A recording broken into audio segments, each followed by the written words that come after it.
नमस्कार, स्वागत है आप सभी का पावर ब्रेकफास्ट में। आपके साथ मैं हूं नेहा आनंद। ये देख लेते हैं कि मंडे मॉर्निंग सोमवार सुबह अंतर्राष्ट्रीय बाजारों से किस प्रकार के संकेत हैं। तो एसजीएक्स निफ्टी ने तो हरे निशान के साथ की है शुरुआत। 35-36 अंकों की मजबूती, 17,450 के पार अपने आप को टिकाए रखने में है कामयाब। डाउ फ्यूचर्स फ्लैट ट्रेड करता हुआ दिख रहा है, बिल्कुल दायरे का ट्रेड है। 30-32 अंकों की स्ट्रेंथ दिख रही है, 33,500 के नीचे है फिलहाल। और नाज़डैक फ्यूचर्स की बात करें तो यहां पर फिलहाल 74-75 अंकों की कमजोरी नजर आ रही है। एशियन मार्केट्स में कई बाजार तो छुट्टी हैं, हमारे लिए भी ट्रंकेटेड वीक है। चीन और ताइवान के मार्केट्स बंद हैं, तो जापानीज मार्केट निके 150 अंक ऊपर इस समय कारोबार करता हुआ दिख रहा है। और बाकी जितने मार्केट्स खुल रहे हैं एशिया में इस समय, उनमें 1/4 से आधे % की स्ट्रेंथ दिख रही है। लेकिन बिग बैंग तो हमने कच्चे तेल में बनता हुआ देखा है, जहां पर रविवार का एक सरप्राइज मूव आया और आज कच्चा तेल खुला है ऑलमोस्ट 6-6.5% की जबरदस्त तेजी के साथ। तो एग्जैक्टली क्या कुछ हुआ है बीते हफ्ते इक्विटी स्पेस में, कमोडिटी मार्केट के लिए कैसे क्यूज हैं, सब बताने के लिए मेरे सहयोगी दीपांशु मेरे साथ स्टूडियो में जुड़ चुके हैं। दीप, प्रदर्शन तो हमने देखा अच्छा रहा अमेरिकी बाजारों में, लेकिन कच्चे तेल की ये खबर आ गई, वो भी ठीक आज के ऑफिशियल बैठक से पहले। तो ये दोनों को जरा समझाइए क्या हुआ है और अब देखें कैसे। बिल्कुल, तो लगता है कि जब भी बाजार थोड़े स्टेबल साइन देते थे, कोई ना कोई सरप्राइज आ जाता है। पिछले एक हफ्ते से हम बात कर रहे थे कि कैसे ग्लोबल मार्केट स्टेबलाइज हो गए थे, बैंकिंग संकट अब रेयर व्यू में हो चुका था, बाकी सारी चीजें ठीक दिख रही थी।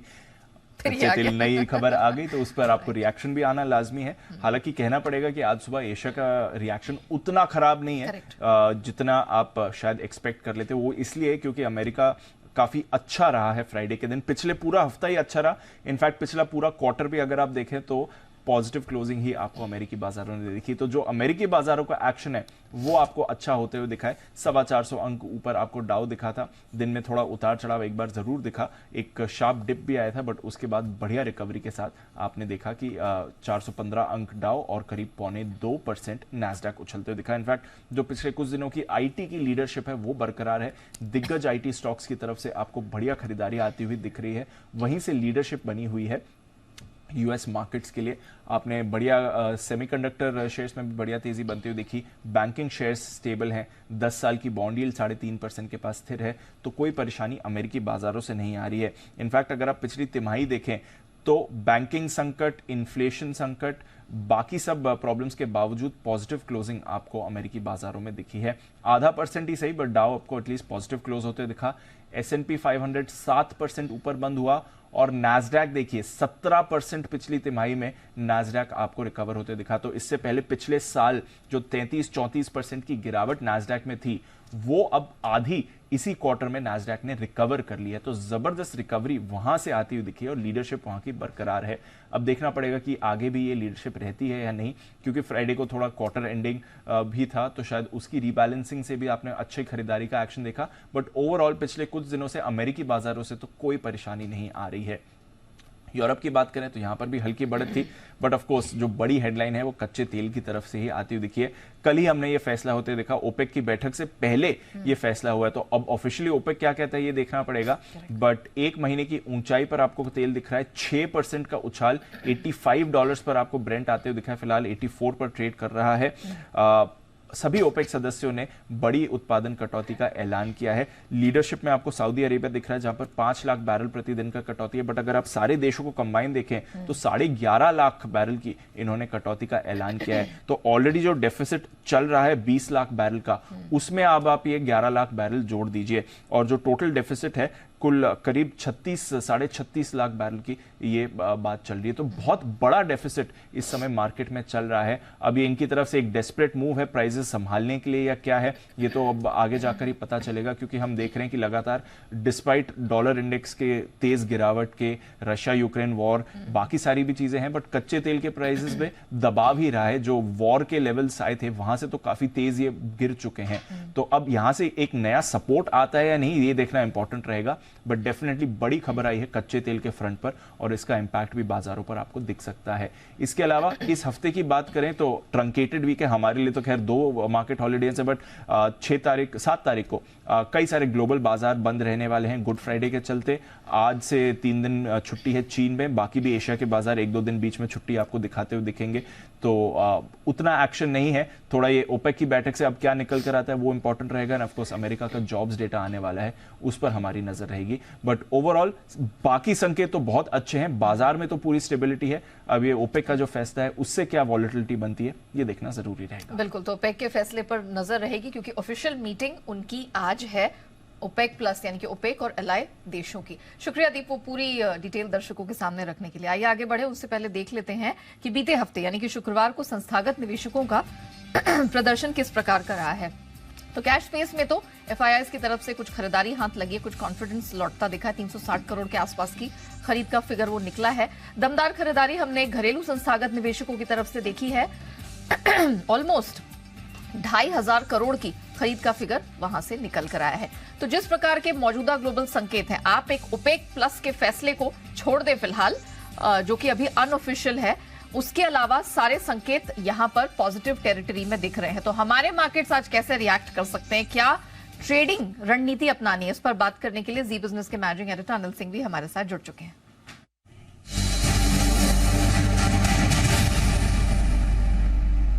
Sir good morning. सर, जिस तरह के संकेत ग्लोबल मार्केट से मिलते हुए अभी दिखाई दे रहे हैं, क्या लगता है कोई घबराने की बात है या निफ्टी बैंक निफ्टी में खरीदारी का माहौल बना रहेगा? Good morning Neha. देखिए, घबराने की बात कोई सही नहीं, खाली यही कि हम कितना बढ़ पाते हैं या कितना कम बढ़ पाते हैं वही देखने वाली बात है। एक कच्चे तेल को छोड़ दें, यहाँ पर बड़ी तेज उछाल आई है, वो थोड़ा हमारे जो नेगेटिव फैक्टर है। उसके अलावा तो सारे जो आज के ट्रिगर्स हैं वो काफी मजबूत है। अमेरिका में भरपूर तेजी होती दिखी है, लगातार 3 दिनों से अच्छे खासे मजबूत है। उसके बावजूद डाउ फ्यूचर हल्के से ही हरे निशान में ही ट्रेड कर रहे हैं। हमारे बाजारों की क्लोजिंग जो मिली है वो तो गजब की मिली है। परसों के ट्रेडिंग से शुक्रवार के ट्रेडिंग सेशन में वो काफी मजबूत रही है।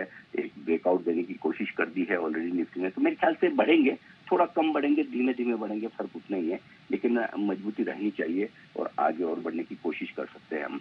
जहां तक सवाल है लेवल्स का, निफ्टी पर अब आज के लिए 17,250, 17,300 आपके लिए सपोर्ट के तौर पर काम करेगा। ऊपरी स्तरों पर 17,425, 17,475 तक, 17,425, 17,475 ये वो रेंज है जहां तक जाने की कोशिश निफ्टी की हो सकती है। अब अगला जो बड़ा टारगेट है जिसके आसपास जाकर थोड़ा सा रुकने की कोशिश निफ्टी करेगा वो 17,500, 17,550 का है। इसलिए उसके आसपास से जाने की कोशिश आज या फिर अगले 1-2 ट्रेडिंग सेशन में बाजार कर सकता है। जहां तक बैंक निफ्टी का सवाल है, 40,200, 40,350 ये आज के लिए तुरंत आपके लिए एक सपोर्ट का काम करेगा और ऊपरी स्तरों पर 40,850 से लेकर 40,975 तक की वो रेंज है जहां तक बैंक निफ्टी जाने की कोशिश कर सकता है। तो आई थिंक ओवरऑल ठीक है, मार्केट कोई खास दिक्कत वाली बात नहीं है। अगर कच्चा तेल इतना बढ़कर नहीं आया होता तो फिर हम और ज्यादा जोर से जल्दी काफी बढ़ जाते हैं, लेकिन क्योंकि थोड़ा सा मूड वहां से खराब है इसलिए हमारी जो बढ़त होगी वो थोड़ी सीमित होगी। डेटा के लिए आज से बाजार हल्के से निफ्टी और बैंक निफ्टी के पुट कॉल रेशियो पर थोड़े हायर साइड पर हैं, तो थोड़ी बहुत प्रॉफिट बुकिंग ऊपरी स्तरों पर आ सकती है, लेकिन ट्रेंड बदले या जल्दी से हम नीचे चले जाए इसकी संभावना कम है। जी चलिए सर, ये आपने बहुत अच्छी बात कही और काफी राहत वाली बात भी है, खासतौर से अब 2 दिनों की छुट्टी के बाद मंडे को जब हम लौटे हैं। तो thank you so much sir, वो पूरी डिटेल्स दर्शकों को बताने के लिए। मैं रिपीट कर देती हूँ, तो क्लियरली सर ने कहा कि कोई ऐसे खराब मूड बिगाड़ने वाले संकेत नहीं है, बस आपको वॉचफुल रहना है कि किस प्रकार से कच्चा तेल मूव करता है। लेवल शेयर कर देती हूँ, 17,200 से 350 ये आज निफ्टी में सहारा देने वाली बैंड होगी। जो अपर बैंड है सर के मुताबिक 17,475 के पास स्ट्रेच होती दिख रही है, मतलब ये रुकावट वाली जो रेंज है वो आज निफ्टी के लिए साबित होगी। सिमिलरली बैंक निफ्टी 40 के पार अच्छा खासा टिका हुआ दिखा है। हमने जिस प्रकार की शुक्रवार की क्लोजिंग देखी है 40,200 से 350 ये आज बैंक निफ्टी के लिए सहारा देने वाली बैंड होगी और जो अपर बैंड है यानी कि रेजिस्टेंस है वो 40,975 तक स्ट्रेच होता हुआ दिख रहा है। तो इस बैंड में आपको कमाई का बेहतरीन मौका आज मिल सकता है और ग्लोबल मार्केट का पूरा यहां पर सहारा मिला हुआ है। चलिए, ये तो हमने जान लिया कि ब्रॉडर मार्केट्स में किस तरह का मूड मिजाज रहेगा, लेकिन खबरों के दम पर किन स्टॉक्स में, सेक्टर्स में दिखेगा एक्शन, उसकी पूरी डिटेल लेकर वरुण हमारे साथ जुड़ चुके हैं। वरुण, मॉर्निंग। ब्रॉडर मार्केट्स में अच्छे संकेत हैं, आपकी लिस्ट में कुछ अच्छी खबरें हैं कि नहीं, जरा बताएं, और ट्रिगर्स भी। डेफिनेटली, तो काफी सारी खबरें ओवर द वीकेंड ऐसा लग रहा था कि मार्च खत्म, अपार्ट फ्रॉम द फैक्ट कि 2 दिन की छुट्टी है 2 दिन की छुट्टी थी, लेकिन भरपूर काम किया है लोगों ने इन 2 दिनों में। और ऑटो नंबर्स तो आपको कुशल थोड़ी देर में बताएंगे, लेकिन उसके अलावा जो है वो मैं आपको बता देता हूँ। तो सबसे पहले तो आज से वो 3 दिन की एमपीसी की बैठक जो है वो शुरू हो जाएगी, तो पूरा हफ्ता इसके ऊपर फोकस रहने वाला है। 6 तारीख को आरबीआई की पॉलिसी का आउटकम निकल के आएगा, तो वहां पे नजर रखेगा। धामपुर शुगर बोर्ड की बैठक है, अंतरिम डिविडेंड पे ये विचार करने वाले हैं। आईआरबी इंफ्रा की यूनिट जो है ट्रस्ट, आईआरबी इंफ्रास्ट्रक्चर ट्रस्ट जो है उनके यूनिट जो है एनएससी पे लिस्ट होंगे। Team list services buyback of share जो है उसकी रिकॉर्ड डेट एक्स डेट है, तो यहाँ पे आप नजर रखिएगा। इसके अलावा एक आईपीओ खुलने वाला है एवलॉन टेक्नोलॉजीज, 3 तारीख यानी कि आज खुलेगा, 6 तारीख को बंद होगा। प्राइस बैंड 416 से 436 रुपए का है और इशू साइज जो है वो करीब करीब 865 करोड़ का है, जिसमें से 545 करोड़ जो है वो यहाँ पे OFS है, तो इसके चलते आप नजर रखिएगा। कंपनी ने एंकर बुक्स के जरिए करीब करीब 389 करोड़ के आसपास जुटा लिए हैं, जिसमें नमूरा, HDFC large and mid cap fund, Goldman, ये सब शामिल है। खबरों के दम पे Adani power, Adani transmission, Tata power, तमाम पावर कंपनीज जो है उन पे नजर रखिएगा, खासकर महाराष्ट्र, मुंबई बेस, क्योंकि महाराष्ट्र में जो नई बिजली की दरें हैं वो अब लागू हो जाएगी। MERC ने इसका अप्रूवल दे दिया है। करीब करीब 5 से 10% के आसपास की बिजली की दरें जो है वो बढ़ाई गई है, खासकर मुंबई में जो है इसको बढ़ाया गया है और 1 अप्रैल से ये दाम जो है लागू है। वित्त वर्ष 2023, 24, 24, 25 के लिए जो नई दरें हैं वो लागू अब हो चुकी हैं। ऑयल मार्केटिंग कंपनीज पे नजर रखिएगा, क्योंकि 19 किलो वाला जो कमर्शियल LPG सिलेंडर है उसके दामों में कमी की गई है, सस्ता किया गया है। करीब 91 रुपीज 50 पैसे के आसपास की कमी जो है वो की गई है। 1 अप्रैल से ये लागू हो चुका है। आपको याद होगा पिछले महीने करीब 350 रुपए के आसपास की बढ़ोतरी की थी, तो इस बार उसको कम किया गया है। इसके अलावा ऑयल एंड गैस क्षेत्र की कंपनियां नजर रखेगा यहाँ पे, क्योंकि नेचुरल गैस की कीमतों में कोई बदलाव नहीं किया गया है, अभी भी $8.57 MMBTU के आसपास जो है बरकरार रहेगी, यानी कि क्रेडिट पारिक कमेटी का जो रिकमेंडेशंस थी उसको कैबिनेट का अप्रूवल इस बार नहीं मिला है, तो जो दरें हैं जस की तस रही हैं। इसके अलावा एविएशन स्टॉक्स पे भी नजर रखिएगा, क्योंकि एयरलाइन कंपनीज के लिए एक राहत आई है। OMCs ने जो ATF है उसके दामों में कटौती की है, करीब 9,400 रुपए के आसपास की कटौती की जो है वो की गई है। BHEL कंपनी को 3,700 करोड़ के जो ऑर्डर्स है उनके लिए लेटर ऑफ इंटेंट जो है वो मिल चुका है, इसके चलते यहाँ पर नजर रखिएगा। गोदरेज प्रॉपर्टीज कंपनी ने कोरेगांव पार्क पुणे में लग्जरी रेसिडेंशियल प्रोजेक्ट जो है उसका अधिग्रहण किया है। प्रोजेक्ट के लिए 4 एकड़ जमीन जो है उसका अधिग्रहण किया है। प्रोजेक्ट से लगभग 1,000 करोड़ रुपए के आसपास के रेवेन्यू पोटेंशियल जो है वो इस कंपनी को दिखाई दे रहे हैं। और सबसे आखिरी में डेयरी कंपनीज पे नजर रखेगा, क्योंकि अमूल ने फिर से दूध के दाम बढ़ा दिए हैं, करीब 2 रुपए के आसपास जो है वो दूध के दाम बढ़े हैं, तो इसके चलते जितनी भी डेयरी कंपनीज है वो आज आपके फोकस में रहेंगी। चलिए, तो ये वो खबरें हैं जिनके दम पर इन चुनिंदा स्टॉक सेक्टर्स में दिखेगा एक्शन। लेकिन वरुण ने जैसे आपको बताया था कि ऑटो की डिटेल तो हम स्पेसिफिकली अलग से आपके सामने रखेंगे, उसकी तैयारी करके कुशल हमारे साथ जुड़ चुके हैं। कुशल, कैसी रफ्तार है ऑटो बिक्री सेल्स की? कुछ अच्छी खबर वहां से निकलती दिख रही है? देखिए, नया नंबर्स के हिसाब से आप देखेंगे तो जितना भी हमारा अनुमान था, स्ट्रीट का अनुमान था, उसके मुकाबले रिलेटिवली बेटर आउट परफॉर्मेंस आती हुई नजर आई है काफी सारी ऑटो कंपनियों से, जिसमें सबसे पहले मारुति सुजुकी पर नजर रखिए। यहाँ पर अनुमान था हमारा 1,57,500 यूनिट्स का, उसके मुकाबले कंपनी ने कुल बिक्री 1,70,071 यूनिट्स की है, तो यहाँ पर काफी अच्छा प्रदर्शन है। खासकर आप देखिए तो कंपनी का जो एक्सपोर्ट्स है सरप्राइजिंगली जहां पर सभी ऑटो कंपनियों पर दबाव देखने को मिल रहा है, यहाँ पर आपको लगभग 13.5% की ग्रोथ एक्सपोर्ट्स में आती हुई नजर आई है 30,119 यूनिट्स पर। यही नहीं, मारुति के साथ साथ टाटा मोटर्स यहाँ पर नंबर्स थोड़े से मिले जुले आपको नजर आएंगे। पैसेंजर व्हीकल्स, घरेलू पैसेंजर व्हीकल्स की बात करें तो 47,000 का हमारा अनुमान था, उसके मुकाबले लगभग 44,000 यूनिट्स कंपनी ने बेचे हैं, तो अनुमान से थोड़े से ढीले यहाँ पर आते हुए दिख रहे हैं आंकड़े। हालांकि जो कमर्शियल व्हीकल्स है वहां पर कंपनी ने बेहतर साइड पर प्रदर्शन किया है। 45,000 के अनुमान के मुकाबले 46,800 यूनिट से ज्यादा कंपनी ने बेचने में सफलता प्राप्त की है। जहां तक आइशर मोटर्स का सवाल है, बेटर देन एस्टिमेट्स नंबर्स है, 72,000 यूनिट्स का हमारा अनुमान था। रॉयल एनफील्ड का 72,235 यूनिट्स, ऑलमोस्ट आप कह सकते हैं कि अनुमान के मुताबिक आए हैं। हालांकि जो VECV है वहां पर क्लियर कट आउट परफॉर्मेंस है, 35% की ग्रोथ के साथ 11,900 यूनिट्स कंपनी ने बेचे हैं, जबकि अनुमान 9,600 यूनिट्स का था। यही नहीं, जो कंपनी हीरो मोटोकॉर्प है वहां पर अनुमान से काफी बेहतर नंबर्स आए हैं। 4,90,000 यूनिट का अनुमान था, 5,19,300 से ज्यादा यूनिट्स कंपनी ने बेचे हैं। घरेलू बिक्री यहां पर लगभग 21% की ग्रोथ है, हालांकि एक्सपोर्ट्स पर अभी भी आपको दबाव बनता हुआ नजर आ रहा है। जहां तक TVS मोटर्स का सवाल है, अनुमान से बेहतर नंबर्स हैं, 2,85,500 यूनिट्स का हमारा अनुमान था टू व्हीलर स्पेस में, जबकि यहां पर लाख से ज़्यादा यूनिट्स कंपनी ने बेचे हैं। कुल बिक्री भी लगभग 3% की ग्रोथ रही है। 2,95,000 का करीबन हमारा अनुमान था, 3,17,000 यूनिट्स कंपनी ने बेचे। तो ओवरऑल नंबर्स यहाँ पर भी अच्छे दिख रहे हैं। एस्कॉर्ट्स कुबोटा आप देखिए तो ट्रैक्टर सेल्स में 10,200 यूनिट्स के अनुमान के मुकाबले 10,300 यूनिट से ज़्यादा कंपनी ने बेचे हैं और एक्सपोर्ट्स भी करीबन 19% बढ़े हैं। तो बेटर देन एस्टिमेट नंबर्स यहाँ पर भी हैं। तो लार्जली जो सेगमेंट्स है वहाँ पर आउट परफॉर्मेंस आपको खासकर टू व्हीलर स्पेस और यहाँ पर आप देखिए तो एस्कॉर्ट्स के भी अच्छे नंबर्स आते हुए दिख रहे हैं। ओके, तो कह सकते हैं हम लोग क्लियरली कि अगर आज लीडरशिप ऑटो स्पेस से आए तो गलत नहीं होगा, राइट? गलत नहीं होगा क्योंकि नंबर्स तो ठीक ठाक लग रहे हैं, अच्छे खासे नंबर्स। और वैसे भी आजकल हम देख रहे हैं पिछले कई महीनों से सेक्टोरल चर्निंग जारी है, कभी एक सेक्टर आगे तो कभी दूसरी सेक्टर की लीडरशिप है। तो ऑफ कोर्स ऑटो स्पेस की कंपनियों पर, इस पूरे सेक्टर पर रहेगी हमारी नजर। थैंक यू वरुण, कुशल, आप दोनों का हमारे साथ जुड़ने के लिए, वो पूरी डिटेल रखने के लिए।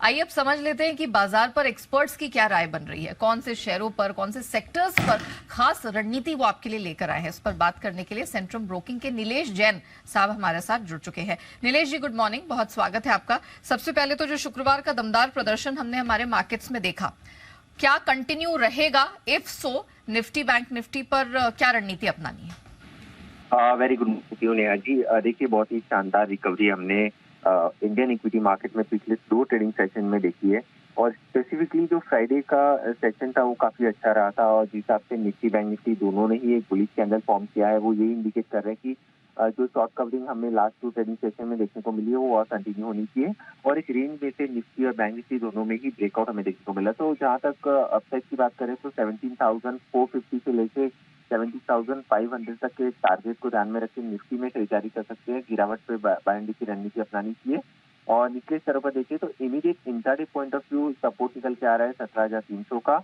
और from a positional point of view 17,200 का क्रूशियल सपोर्ट निकल के आ रहा है। ऊपरी स्तरों पर 200 एक्सपोनेंशियल मूविंग एवरेज जो लगभग 17,500 के आसपास है वो कहीं ना कहीं टेस्ट होते हुए नजर आ सकते हैं। सिमिलरली बैंक निफ्टी पे भी आउटलुक पॉजिटिव है। 41,000 का साइकोलॉजिकल रेजिस्टेंस है वो टेस्ट होता हुआ नजर आ सकता है और सपोर्ट जो है वो 40,000 पे है। तो ओवरऑल बाय एंड डिप की रणनीति अपनानी चाहिए और दोनों ही इंडेक्स में खरीदारी के मौके ढूंढने चाहिए। ओके, तो क्या मेरा ये मानना सही होगा, आपने कहा 17,200 के पास सपोर्ट है, तो अगर इस सपोर्ट के लेवल के पास अगर मान लीजिए मार्केट कहीं भी दिन के दौरान हल्का होता है तो यहाँ खरीदारी बनती है और 17,500 प्रॉफिट बुकिंग की रेंज होगी? Am I right to consider this? Yes, definitely, बिल्कुल सही कहा आपने। 17,200 जो काफी लंबे समय से हम इंतजार कर रहे थे उसका ब्रेकआउट हमें पिछले सप्ताह देखने को मिला।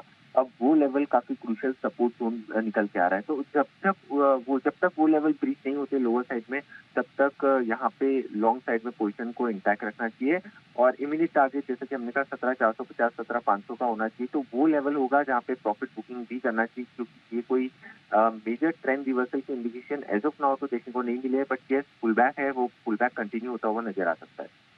तो यहाँ पर 17,500 के पास आपको प्रॉफिट बुक करने का मौका मिलेगा। अगर पोजीशन रखी है तो बिल्कुल होल्ड करना है। 17,200 एक स्ट्रॉन्ग सपोर्ट इंटैक्ट है। कोई भी डिप, कोई भी करेक्शन दिन के दौरान आपके लिए खरीदारी का, अक्यूमुलेशन का मौका होगा और कुछ इसी तरह के मौके बैंक निफ्टी में भी बनते दिख रहे हैं। 1000 पॉइंट्स की एक ब्रॉडर रेंज है, 40,000 एक तगड़ा सपोर्ट बन गया और 41,000 है वो बैंड, वो रेंज या वो पॉइंट जहां तक आपको रेजिस्टेंस आज बनती हुई बैंक निफ्टी में दिखाई दे रही है। अच्छा चुनिंदा स्टॉक्स पर हम फोकस करें उससे पहले हम जानना चाहेंगे आपकी बेस्ट पिक्स आज कहां से आ रही हैं?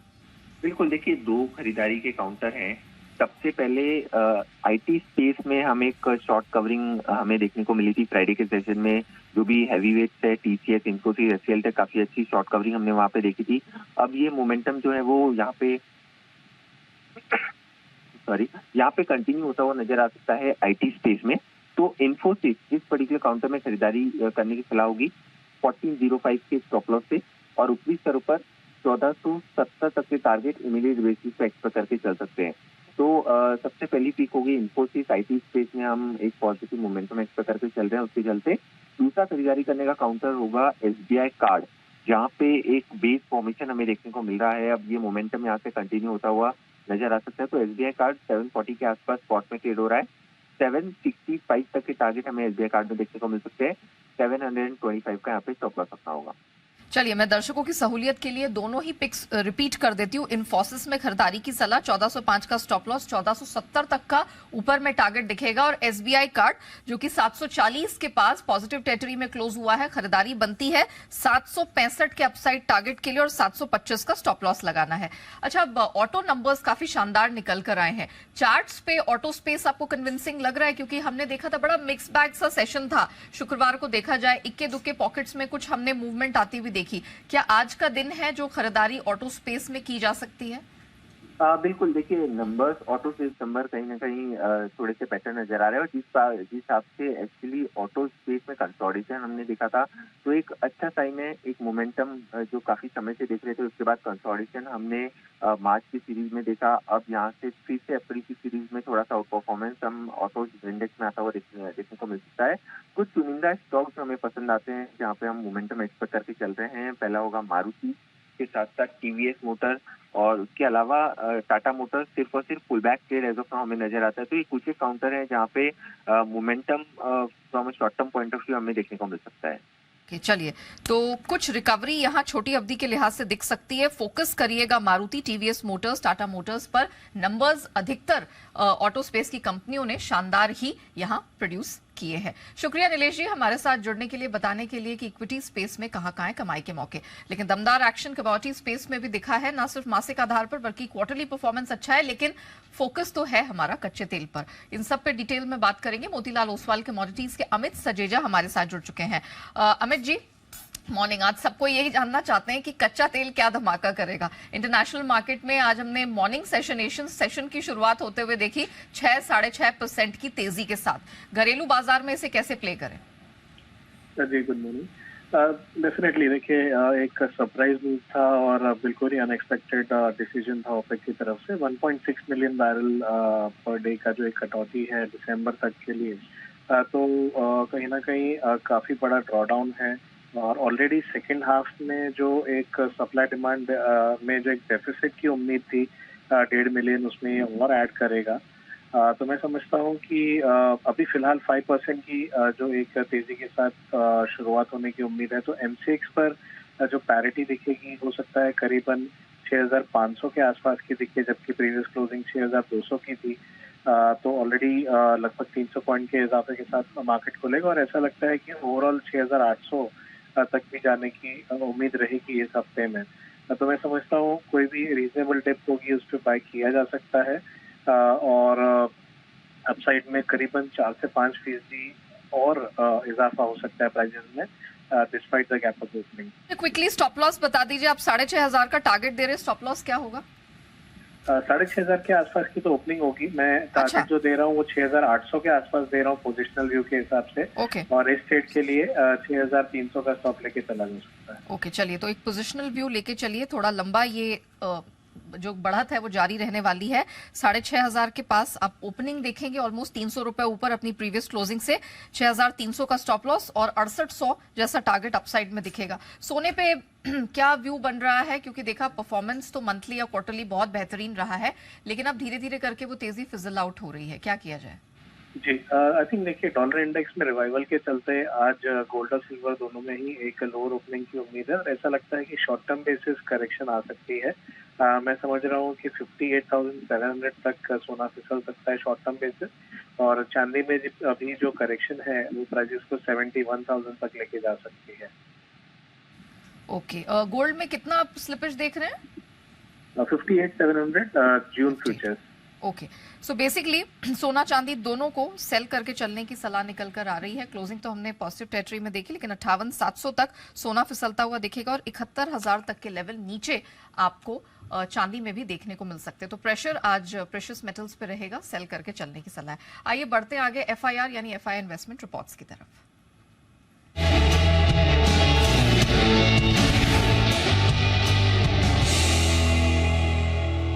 आज विदेशी ब्रोकरेजेस की कहाँ है नजर, पूरी डिटेल लेकर आशीष हमारे साथ जुड़ चुके हैं। आशीष, मॉर्निंग, बताइए। Good morning Neha. देखिए, सबसे पहले ओएनजीसी यहाँ पर खास नजर रखनी है क्योंकि कच्चे तेल में उछाला है, लेकिन एचएसबीसी की तरफ से जो रिपोर्ट आई है काफी खास है, जहाँ पर डबल डाउनग्रेड कर दिया गया। यानी पहले आप देखिए ये खरीदारी की राय दिया करते थे, अब होल्ड की रेटिंग दे रहे। लक्ष्य भी अगर आप देखें तो थोड़ा सा इन्होंने घटाया है, 185 से घटाकर 165 कर दिया, तो यहाँ पर आप रखेंगे नजर। इसके अलावा पीबी फिनटेक, जहां पर भी आप देखें सीएलएसए की तरफ से डाउनग्रेड आया, पहले खरीदारी की राय थी, अब अक्यूमुलेट की रेटिंग दे रहे। लक्ष्य हालांकि अगर आप देखें तो 660 से बढ़ाकर 710 कर दिया है, अभी भी करंट मार्केट प्राइस से ऊंचे का लक्ष्य, तो यहाँ पर फोकस रखेंगे। इसके अलावा एचसीएल टेक यहाँ पर सीएलएसए आउट परफॉर्म की रेटिंग को बरकरार रखे, 1200 को लक्ष्य दिया है। नोमेरा ने न्यूट्रल की रेटिंग दी 1150 के लक्ष्य के लिए। एचएसबीसी खरीदारी की राय दे रहे, 1230 का लक्ष्य दिया है। और मैक्वायरी आउट परफॉर्म की रेटिंग को बरकरार रखे 1580 के लक्ष्य के लिए। ऑलराइट, चलिए तो ये है रिकमेंडेशंस विदेशी ब्रोकरेजेस की, इन चुनिंदा स्टॉक्स पर रखनी है नजर। शुक्रिया आशीष, पूरी डिटेल दर्शकों के सामने रखने के लिए।